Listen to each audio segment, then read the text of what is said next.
প্রত্যেকের কাছে আমার একটি অনুরোধ, 25 তারিখে ইনশাআল্লাহ আপনাদের দয়া আল্লাহর রহমতে আমি দেশে ফিরে যাব। কিন্তু এখানে উপস্থিত, এই ঘরে উপস্থিত প্রত্যেকটি মানুষের কাছে আমার অনুরোধ, দয়া করে কেউ আপনারা এয়ারপোর্টে সেদিন যাবেন না। দয়া করে কেউ আপনারা এয়ারপোর্টে যাবেন না আপনারা। কারণ এয়ারপোর্টে গেলে একটি হট্টগোল তৈরি হবে এবং মানুষ জানবে যে এরা সব বাংলাদেশি, এবং দেশের সুনাম নষ্ট হবে, দলের সুনাম নষ্ট হবে। যারা এয়ারপোর্টে যাবেন না, যারা সেদিন এয়ারপোর্টে যাবেন না, আমার আজকের এই অনুরোধ যারা রাখবেন, আমি ধরে নেব তারা দল এবং সর্বোপরি দেশের সম্মানের প্রতি মর্যাদা রাখবেন।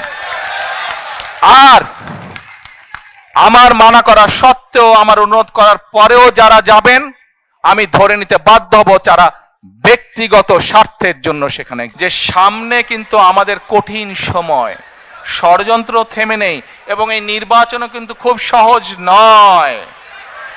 আপনারা অনেকেই কিন্তু ব্যাপারটা এখন বুঝতে পারছেন।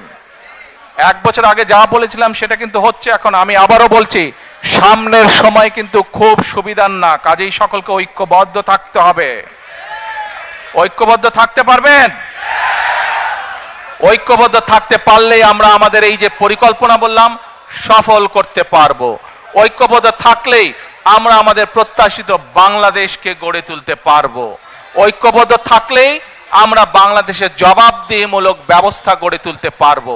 এই ব্রিটেনে যে আপনারা আছেন, এই দেশের জবাবদিহিমূলক ব্যবস্থা আছে বলেই এই দেশের মানুষ তার ন্যায্যতা থেকে বঞ্চিত হয় না।